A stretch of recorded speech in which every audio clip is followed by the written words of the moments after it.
En fait, j'ai découvert le MMA par hasard. Je suis venue voir un cours et ça m'a plu, ça permet de se défouler. Et non, c'est plutôt sympa, c'est bonne ambiance, donc pourquoi pas.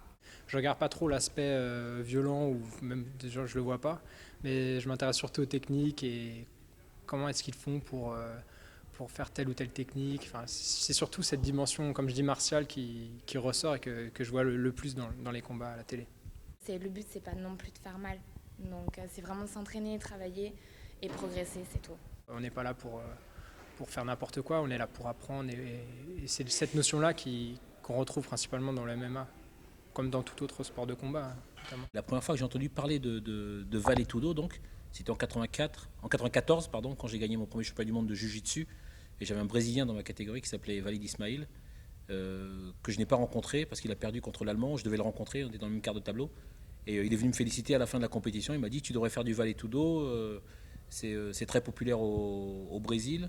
Et je pense que tu auras les capacités de t'exprimer dans cette discipline. Et sincèrement, je l'ai pris pour un peu pour.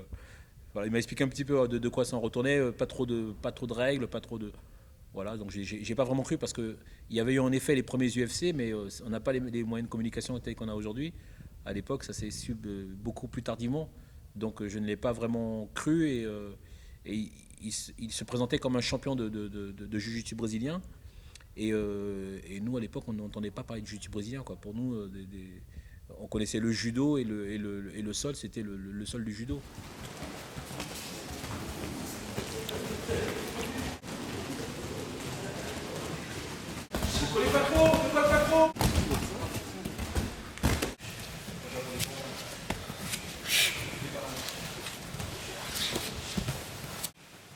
En judo, j'étais champion de France, j'étais médaillé européen, j'étais champion d'Europe par équipe. J'ai gagné les Jeux Med, voilà, donc j'ai fait une grosse carrière en judo. Ensuite, je suis passé au jiu-jitsu et quand je suis parti au Brésil, j'avais gagné les championnats du monde de 94 et c'est tout. Donc c'était une seule expérience, mais je combattais en jiu-jitsu. En jiu-jitsu, c'était vraiment juste une prolongation du judo. J'avais pas d'expérience, je pouvais pas. Ça s'appelle jiu-jitsu, mais sincèrement, avec l'expérience que j'ai aujourd'hui et la connaissance du jiu-jitsu, je faisais pas du jiu-jitsu, je faisais du judo plus un petit truc, quoi. Ça s'appelait jiu-jitsu, mais pour moi, c'est pas du jiu-jitsu que je faisais. Donc j'étais vraiment que judoka.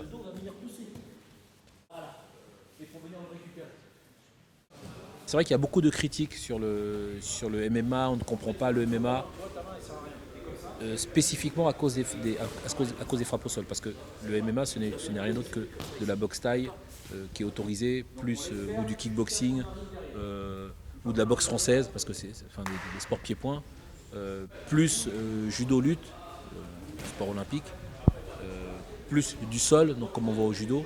Au judo, au sol, on a le droit de faire des clés sur l'articulation du coude essentiellement. En MMA, c'est sur toutes les articulations, poignet, coude, genou, cheville. Et les étranglements qu'on voit en MMA sont les mêmes étranglements au judo.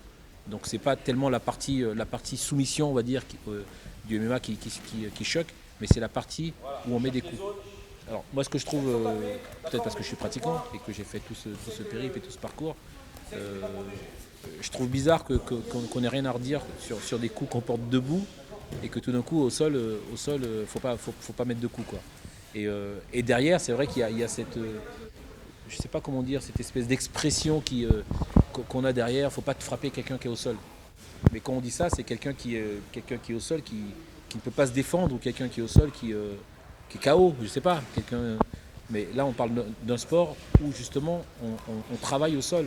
Où, moi, à l'entraînement, je fais des assauts essentiellement au sol, avec des frappes au sol. Donc c'est une nouvelle forme de combat.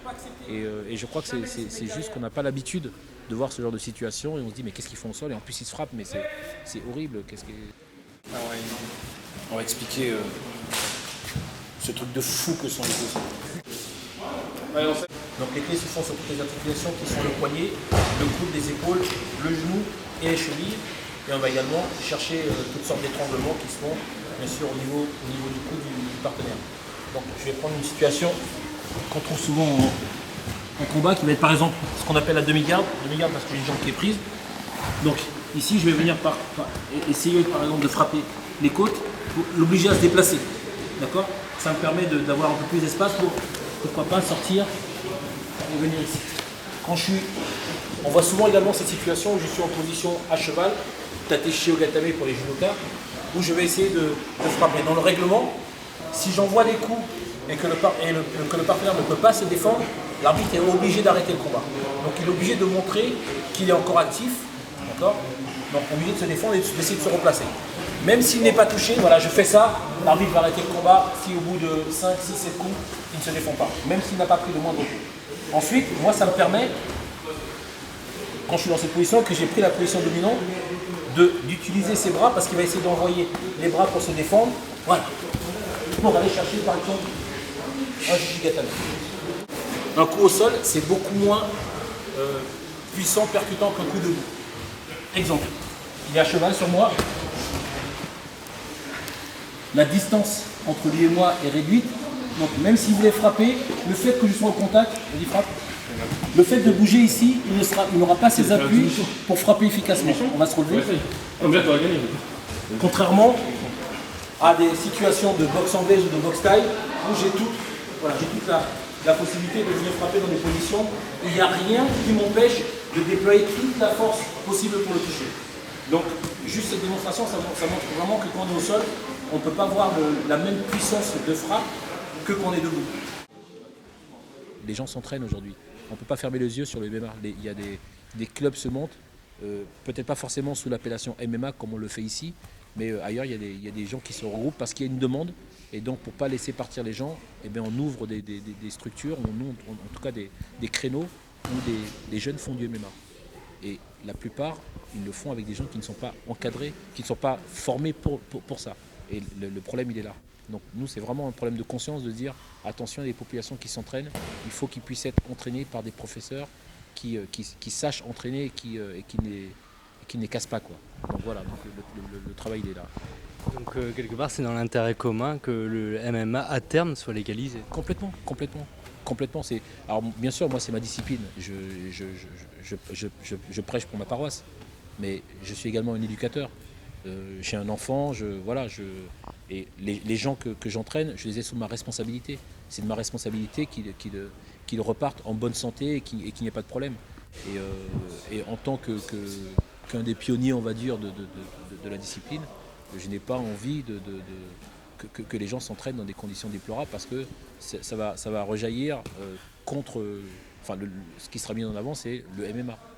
Et donc j'aimerais qu'on puisse faire en sorte que les combattants de MMA s'entraînent dans les mêmes conditions que peuvent le faire les pratiquants de judo, de lutte ou d'autres disciplines de combat.